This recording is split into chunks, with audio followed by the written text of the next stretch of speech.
এটা সম্পূর্ণ প্রশাসনিক বিষয়। পার্টি রাজনৈতিক অবস্থানগতভাবে আমরা বেআইনি নির্মাণের বিরোধী, এবং সুস্থ স্বাভাবিক যে কোনো মানুষই তার বিরোধী হবেন, এটা স্বাভাবিক। তবে কিসের উপরে ভিত্তি করে ওই বাড়িটি ভাঙা হচ্ছে, এটা সম্পূর্ণভাবে নির্দিষ্ট তথ্য বা নথি তো আছেই, সেই কারণেই হয়তো হচ্ছে। এর বাইরে আমার কিছু জানা নেই। এ নিয়ে যা বলবেন সংশ্লিষ্ট মন্ত্রক বলতে পারে, পুলিশ বলতে পারে। তবে আমি এটা বলতে পারি যে পশ্চিমবঙ্গে এই মুহূর্তে সারা রাজ্য জুড়ে এবং বিশেষ করে কলকাতার পার্শ্ববর্তী জুড়ে যে বেআইনি নির্মাণ হয়েছে, যদি ভবিষ্যৎ প্রজন্মকে বাঁচাতে হয়, এই শহরকে বাঁচাতে হয়, এই রাজ্যকে বাঁচাতে হয়, তাহলে যাতে জলা জমি সংরক্ষিত হয়, east Calcutta wetland Ramsar tag প্রাপ্ত তারও চরিত্র বজায় রাখতে হবে, এবং বেআইনি নির্মাণ করার যে একটা প্রবণতা বা একটা সংস্কৃতি তৈরি হয়ে গিয়েছিল, সেটা বন্ধ হবে। হয়তো সেই কারণেই এই বাড়িটি ভাঙা হচ্ছে। এটা হচ্ছে সেই মুহূর্তের ছবি আপনারা দেখতে পাচ্ছেন। একদিকে যখন বুলডোজার দিয়ে ভাঙার কাজ প্রশাসন করছে, তখন বিজেপি কর্মীরা ভাঙচুর পর্যন্ত চালালেন এই পাঁচতলা কার্যালয়ের একেবারে ভেতরে ঢুকে। কিছুক্ষণ আগে আপনাদের সামনে সরাসরি যে ছবি দেখিয়েছিলাম, যে তৃণমূলের এক পঞ্চায়েত সদস্য ঘটনাস্থলে আসতেই তাদের দিকে তাড়া করে যান বিজেপির কর্মী সমর্থকেরা। তখন কি পরিস্থিতি তৈরি হলো রাখবো আপনাদের সামনে।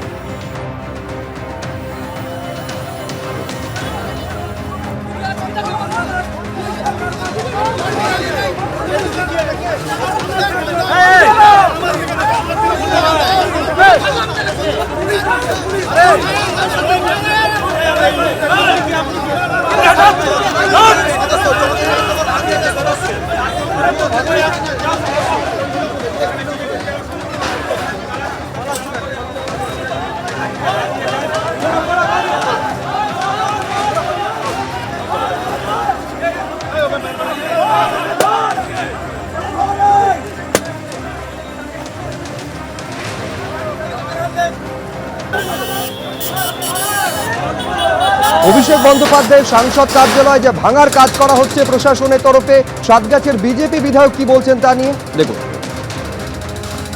সিদ্ধান্ত বলতে গেলে এখানে যে অবৈধভাবে যে বিল্ডিংটা লিভস অ্যান্ড বাউন্সের নামে করেছেন, কোনো কিছু পারমিশন নেই। সেই জন্য সরকারিভাবে প্রশাসনিকভাবে এই বিল্ডিংটা ভাঙার জন্য প্রশাসন নির্দেশ দিয়েছে। সেই জন্যে দেখলাম যে ঠিকই আছে, অবৈধভাবে বিল্ডিং করেছেন, পাঁচতলা বিল্ডিং। সেই জন্যে প্রশাসন সেটা ভাঙার জন্যে সমস্ত প্রশাসনকে কাজে লাগিয়েছেন। ডিস্ট্রিক্ট ম্যাজিস্ট্রেট, এসডিও সাহেব, বিডিও সাহেব সমস্ত অর্ডারই দিয়েছেন যে অবৈধভাবে একটা জায়গার উপরে যখন বিল্ডিং হয়েছে, এমনকি পঞ্চায়েত পর্যন্ত পারমিশন নেই, পঞ্চায়েত সমিতি নেই, জেলা পরিষদ নেই। সেই জন্য এই অবৈধ বিল্ডিংটাকে লিভস অ্যান্ড বাউন্সের নামে যেটা ছিল সেইটাকে ভাঙার জন্য প্রশাসন ডিস্ট্রিক্ট ম্যাজিস্ট্রেট নির্দেশ দিয়েছেন।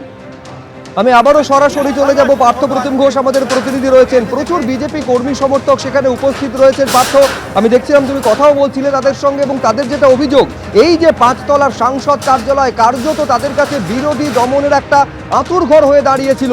এখান থেকে সন্ত্রাসের রাজত্ব কায়েম করেছিলেন বা তৃণমূল সাংসদ বলে অভিযোগ করছেন তারা। কি চলতো এখান থেকে বলে তাদের অভিযোগ?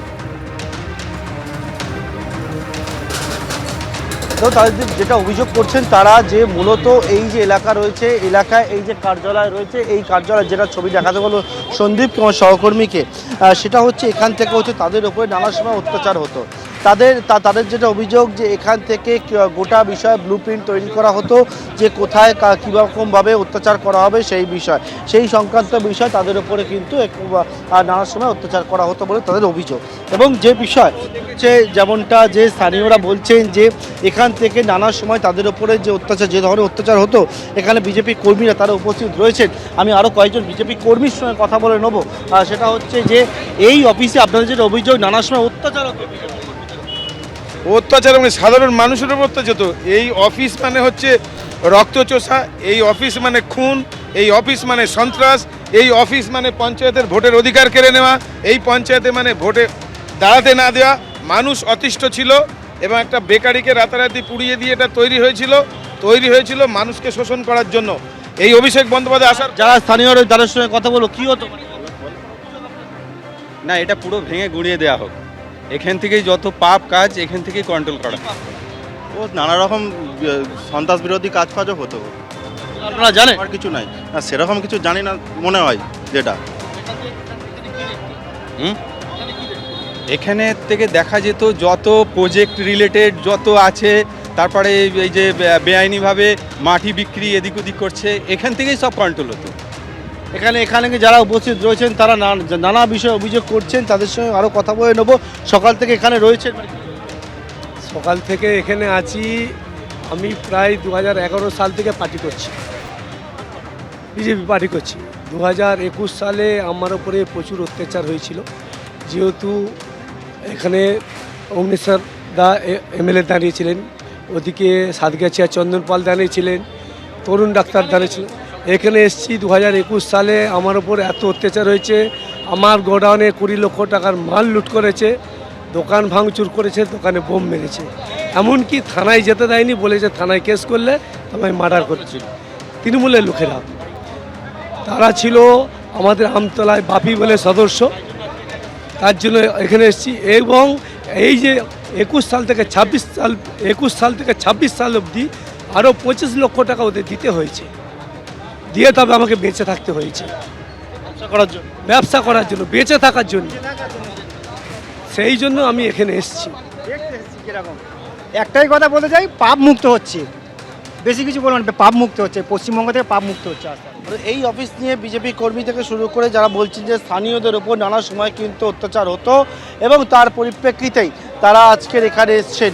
অনেকেই বলছেন নানা সময় তাদের যে তোলাবাজির টাকা দিতে হতো, যে বিষয় বলছেন যে এখানে দেখতে পাচ্ছি যে জিনিসগুলো বাজেয়াপ্ত করা হবে ভেতরে, সেই জিনিসগুলো বাজেয়াপ্ত করে নিয়ে যাওয়ার জন্য একটা গাড়ি নিয়ে আসা হয়েছে, একাধিক প্রচুর বস্তা নিয়ে আসা হচ্ছে।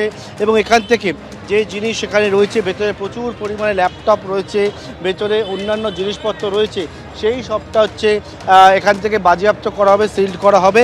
এবং তার জন্য এখানে সেই সমস্ত জিনিসপত্র নিয়ে আসা হয়েছে, এবং সেই সব বার করার পরবর্তীকালে হচ্ছে এখানে আবার পরবর্তী যে ভাঙার কাজ সেটা কিন্তু পুরোদমে হবে বলে প্রশাসনের তরফ থেকে বলা হচ্ছে। বেশ পার্থ, তুমি আমাদের সঙ্গে থাকো। অর্থাৎ এই যে প্রচুর বস্তা নিয়ে আসা হলো, এই যে কার্যালয়ের ভেতরে যা যা আসবাবপত্র বা সামগ্রী রয়েছে, যা যা ডিজিটাল ডিভাইসেস যা যা রয়েছে, সেইগুলোকে বাজেয়াপ্ত করার কাজ করা হবে।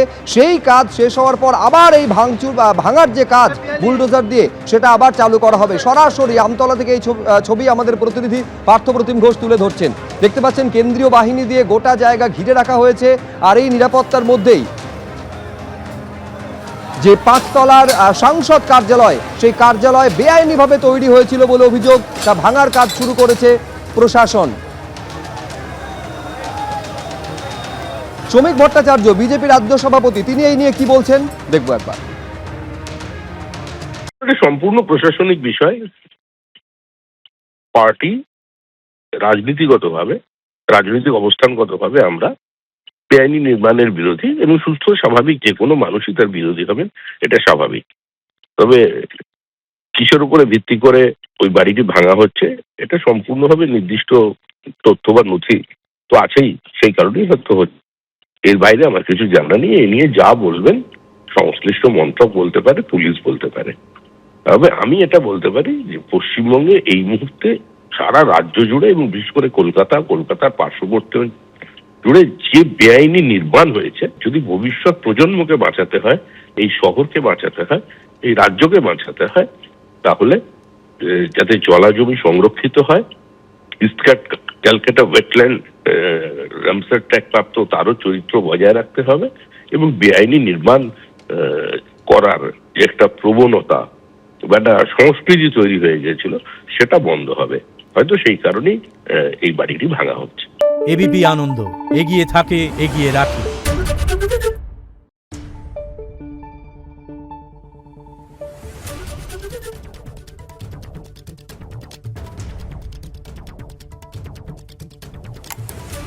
Thank you.